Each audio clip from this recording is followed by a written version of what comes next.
नमस्कार, रात के 10 बजने वाले हैं। वक्त है अपना बिहार का। मैं हूं आपके साथ विभा उपाध्याय और बुलेटिन में सबसे पहले खबर पटना से, जो बेहद हैरान करने वाली खबर के साथ सामने आई। यहां दो लड़कियां एसपी आवास पहुंच गई और ये कहने लगी कि हम आपस में शादी करना चाहते हैं, लेकिन एक लड़की के परिवार वाले तैयार नहीं, वो हमारे पीछे पड़े हैं, इसीलिए हमें पुलिस सुरक्षा दी जाए। खुद को बालिग बता रही दोनों लड़कियों में बड़ी लड़की का नाम श्रेया घोष है जो 22 साल की है और 19 साल की छोटी लड़की का नाम है तनिष्क श्री। बीते 26 अप्रैल को दोनों पटना से भागकर दिल्ली चली गई, जिसके बाद तनिष्क श्री यानी कि छोटी लड़की के घर वालों ने पाटलिपुत्र थाने में बड़ी लड़की यानी श्रेया घोष के खिलाफ किडनैपिंग का मामला दर्ज करा दिया।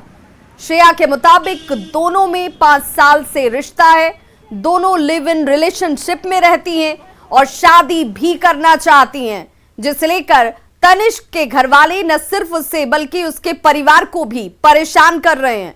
फोन पर धमकियां दी जा रही हैं, इनकी जान को खतरा है, इसीलिए पुलिस इन्हें सुरक्षा प्रदान करे। वहीं तनिष्क का कहना है कि जब भी शादी करूंगी श्रेया से ही करूंगी, जिसे लेकर घरवाले मुझे टॉर्चर कर रहे हैं। चूंकि बड़ी लड़की पर किडनैपिंग का केस है, इसलिए जैसे ही पाटलिपुत्र पुलिस को दोनों के एसपी आवास पर पहुंचने की जानकारी होती है, पुलिस की टीम पहुंची और दोनों को अपने साथ लेकर गई। और तस्वीरें आपके सामने हैं, आपस में शादी करने के इच्छुक हैं दोनों।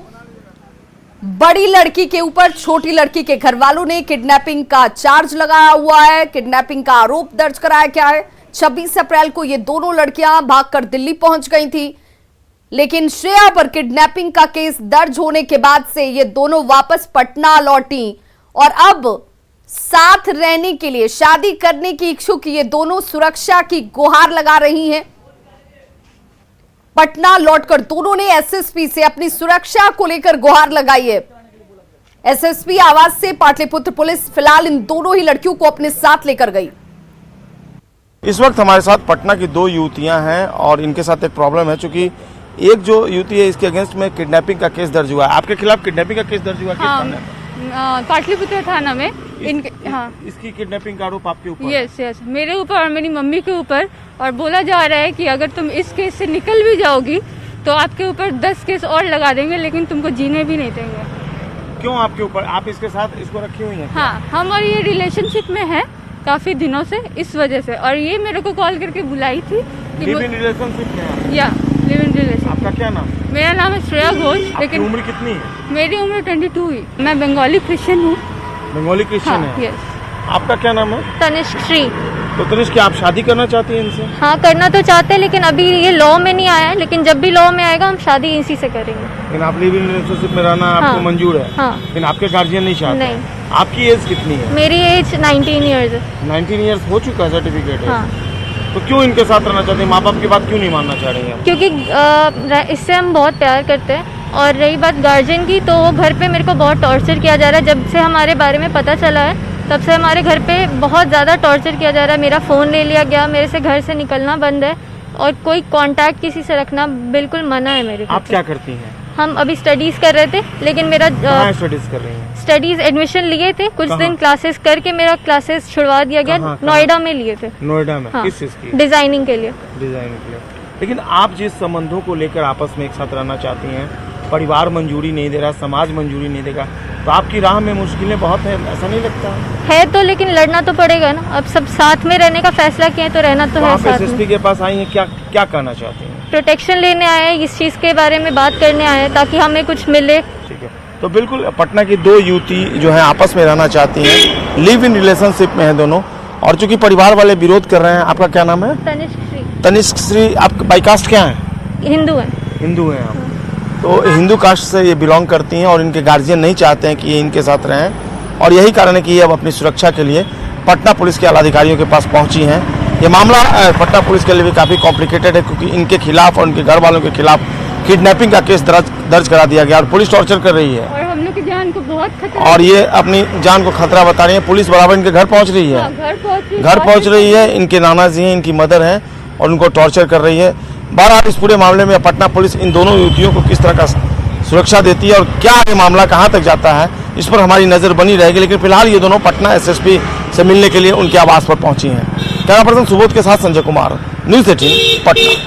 और हमारे साथ खुद हमारे सहयोगी संजय इस वक्त फोन लाइन पर पटना से जुड़ चुके हैं। संजय, चूंकि आपने इनसे बातचीत की, सारी स्थितियां आपको अच्छे से पता है, लेकिन क्या ये एसएसपी आवास जब पहुंची थी तो मुलाकात हो पाई एसएसपी से? देखिए, बिल्कुल एसएसपी उस वक्त मौजूद नहीं थे अपने आवास पर। हालांकि जो एसएसपी आवास पर मौजूद पटना पुलिस प्रशासन के अधिकारी थे, उन्होंने दोनों युवतियों का बयान जो है अपने लेवल पर भी दर्ज किया। उसके बाद संबंधित थाना जो पाटलिपुत्र थाना है वहां से पुलिस टीम पहुंची एसएसपी आवास पर। और जैसा कि आपने सुना, जो 22 साल की युवती है श्रेया घोष, उन्होंने बताया कि उनकी मदर और उनके परिजनों के खिलाफ पाटलिपुत्र थाने में किडनैपिंग का केस दर्ज है। उन पर आरोप है कि उन्होंने तनिष्क स्त्री जो है 19 साल की, उनकी किडनैपिंग कर ली है। पाटलिपुत्र थाना एसएसपी आवास पहुंची थी पुलिस टीम और उन्होंने जो श्रेया घोष 22 साल को उन्होंने हिरासत में ले लिया है और जो युवती है दूसरी तनिष्क स्त्री, उन्हें भी बरामद करते हुए फिलहाल पाटलिपुत्र थाने ले गई है। और पाटलिपुत्र थाने में इन दोनों को ऊपरी मंजिल पर रखा गया और फिलहाल मीडिया कर्मियों को ऊपर नहीं जाने दिया जा रहा है। जो परिजन है उनको भी सूचना दी गई है। आलाधिकारी भी मौके पर धीरे धीरे पहुंचने लगे हैं और दोनों से पूछताछ जारी है। दोनों का दावा है कि वो बालिग है और एक साथ रहेंगे, लेकिन देखना होगा कानून क्या कहता है और इस पूरे मामले में जो कानूनी पेचीदगियां हैं उसके बाद पटना पुलिस इस मामले में अपना क्या स्टैंड रखती है। जी विवाह। बिल्कुल संजय, सवाल ये कि चूंकि अब पाटलिपुत्र थाने इन दोनों लड़कियों को लेकर के पुलिस पहुंची है, तो क्या मामला पाटलिपुत्र थाने में दर्ज है क्योंकि कार्रवाई वहां से ही की जा रही है? दूसरा सवाल मेरा ये कि क्या पुलिस इस पूरे मामले को किस एंगल से अब जांच पड़ताल कर रही है, क्योंकि किडनैपिंग का मामला दर्ज है, उस पहलू से, या लड़कियां जो सुरक्षा की मांग कर रही हैं उस पहलू से, किस दिशा में इस वक्त पुलिस की कार्रवाई होती हुई?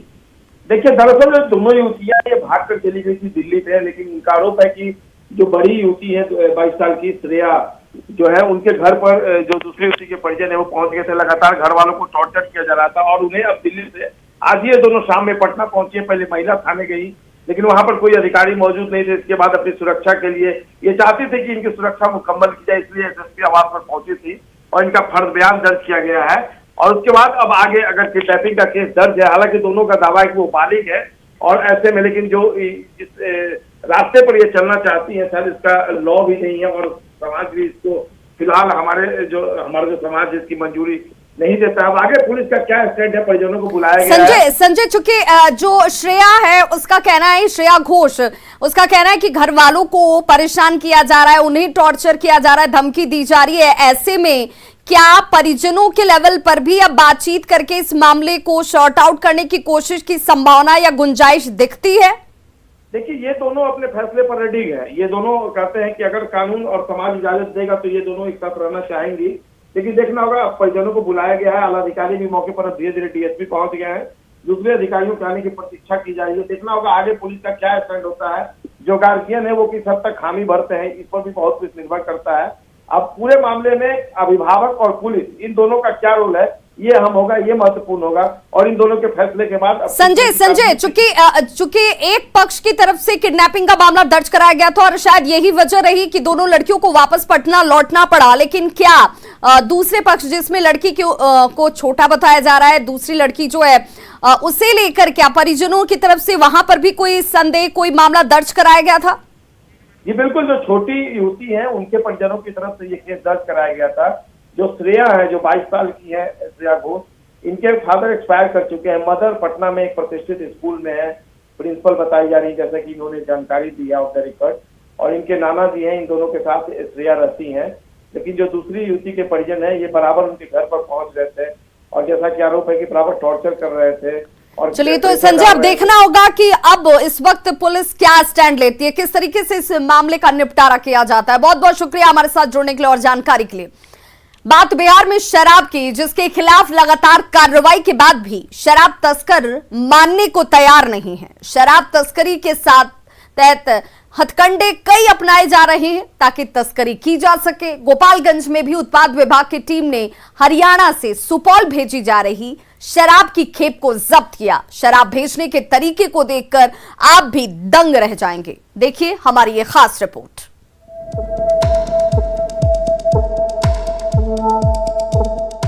शराब तस्करी के इस नायाब तरीके को जरा गौर से देखिए। शराब को लेकर तलाशी के दौरान शक होने पर टेलीविजन के कैबिनेट को खोला गया तो पुलिस वाले हैरान रह गए। टेलीविजन का कैबिनेट शराब की बोतलों से भरी पड़ी थी। दरअसल उत्पाद विभाग की टीम ने यूपी सीमा के पास बलथरी चेक पोस्ट पर रोक कर तलाशी ली। इस दौरान पुलिस की नजर टीवी पर पड़ी। शक होने पर टीवी को खोलने पर धंधेबाजों का खेल का खुलासा हो गया। टीवी के कैबिनेट के अंदर जो है शराब छिपा के रखा हुआ था और 2-3 जो बैग होते हैं एयर बैग टाइप के, उसमें छुपा के शराब रखा हुआ था। तो जांच के दौरान शराब जब्त हुआ, बस भी हम लोग जब्त किए हैं। जब्त शराब को हरियाणा के पानीपत से बिहार के सुपौल में सप्लाई किया जाना था। पुलिस ने 3 शराब तस्करों को गिरफ्तार कर लिया है।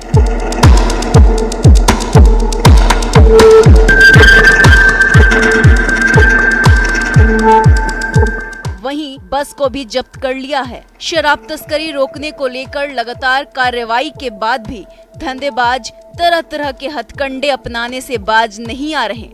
गोपालगंज में इसके पहले भी एम्बुलेंस, घरेलू गैस सिलेंडर, दूध और पेट्रोल के टैंकर के जरिए शराब तस्करी का खुलासा हुआ है।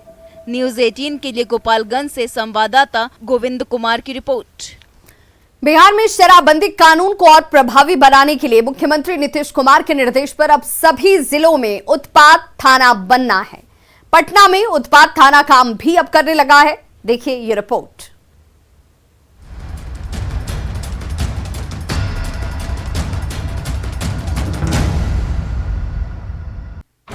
ये है पटना का उत्पाद थाना, जहां तैनात 17 पुलिसकर्मी और अधिकारी शराबबंदी कानून को मजबूती देने में जुटे हैं। उत्पाद थाना खुलने से विभाग के पदाधिकारियों को मामला दर्ज करने से लेकर अनुसंधान में आसानी हुई है। उत्पाद थाने में तैनात अधिकारियों को शराबबंदी कानून के तहत केस दर्ज करने का भी अधिकार दिया गया है, जिससे मामलों के निपटारे में भी तेजी आएगी। पहले जो पदाधिकारी पकड़ता था वही थाना प्रभारी का भी रोल करता था और वही डायरेक्ट अपने से कोर्ट में भेजता था, जो पीआर केस कहलाता था। थाना एग्जिस्टेंस में नहीं था, बट अधिकार उतना ही था। अधिकार लगभग वही था, लेकिन कार्य प्रणाली जो थी हमारी थोड़ा सा अंतर आ जाती थी। हाँ, रेट भी बढ़ेगा और जांच करने की जो हमारी स्पीड है वो भी बढ़ेगा जी। और जितना जल्दी होगा चार्जशीट भी टाइम पर जाएगा। उत्पाद थाना खुल जाने से शराबबंदी कानून को सही मकसद तक पहुंचाने में मदद मिलेगी। सभी कंडीशन अच्छा है, आपस में मिलजुल के काम हो रहा है। हमारे सहायक आयुक्त मद्य निषेध पटना का भी सहयोग मिलते रहता है। और इसमें एक बहुत अच्छी बात हुई है, जो कि एफआईआर होने के बाद केस में ये आ गई है पूरी, बहुत अच्छा से अब ये होने लगा है। जिला पुलिस से निर्भरता कम करने के मकसद से सरकार ने हर जिले में उत्पाद थाना खोलने का फैसला लिया था। उत्पाद थाना जो है वह कहीं न कहीं सरकार की जो मंशा है, सरकार का जो मकसद है उसको पूरा करेगा। और न केवल कन्विक्शन रेट बढ़ेगा, बल्कि इसका अल्टीमेटली जो अंततोगत्वा जो लास्ट जो इसका फायदा है वह शराबबंदी कानून को मिलेगा। शराब जो तस्कर होंगे वो जल्द से जल्द जेल के शिकंजों में कसे जाएंगे और जल्द से जल्द उनका त्वरित उनके मामलों का निष्पादन होगा। कैमरा पर्सन मनीष चुनीजा के साथ संजय कुमार, न्यूज़ 18 पटना। और बड़ी खबर इस वक्त पटना से, जहां पर केंद्रीय मंत्री धर्मेंद्र प्रधान पटना पहुंचे हुए हैं। सीएम नीतीश से मुलाकात उन्होंने की है। कर्णे मार्ग के आवास पर यह मुलाकात हुई है। तो केंद्रीय मंत्री धर्मेंद्र प्रधान पटना पहुंचे हुए हैं, जहां पर उनकी मुलाकात कर्णे मार्ग पर मुख्यमंत्री नीतीश कुमार के साथ हुई। अचानक पटना पहुंचने का कार्यक्रम धर्मेंद्र प्रधान का हुआ और जिसके बाद उनकी मुलाकात हुई। कल सुबह लौटने का कार्यक्रम है दिल्ली। और संवाददाता शैलेंद्र हमारे साथ इस वक्त फोन लाइन पर जुड़ चुके हैं पटना से। शैलेंद्र, अचानक से पहुंचने के पीछे का क्या अर्थ निकाला जाए, क्या मकसद? देखिए, बिहार में जिस तरीके से सियासत लगातार बदल रही है, उस बीच धर्मेंद्र प्रधान का अचानक से पटना आना कहीं न कहीं कोई खास मायने जरूर रखता है। और खास तौर पर जिस तरीके से धर्मेंद्र प्रधान पटना पहुंचे हैं और उसके बाद उन्होंने देर शाम मुख्यमंत्री नीतीश कुमार से मुलाकात की है। दोनों नेताओं की बंद कमरे में बातचीत हुई है। उसके पहले बिहार सरकार के शिक्षा मंत्री विजय चौधरी से भी केंद्रीय शिक्षा मंत्री धर्मेंद्र प्रधान की मुलाकात हुई है। दोनों नेताओं की बिहार में समग्र शिक्षा अभियान को लेकर के भी बातचीत हुई है। जो बिहार की डिमांड रही है, उन डिमांडों को शिक्षा मंत्री विजय चौधरी ने उनके सामने रखा है। लेकिन उसके अलावा जो बातचीत हुई वो मुख्यमंत्री नीतीश कुमार के साथ बातचीत हुई। महत्वपूर्ण बातचीत माना जा रहा है कि दोनों नेताओं के बीच अचानक मुलाकात होती है और बातचीत होती है और उसके बाद Dharmendra Pradhan Bihar state guest house में हैं। वहां बीजेपी के जो प्रदेश के जो नेता हैं उन लोगों से उनकी मुलाकात चल रही है। पटना हवाई अड्डे पर केंद्रीय मंत्री गिरिराज सिंह से भी उनकी मुलाकात हुई है।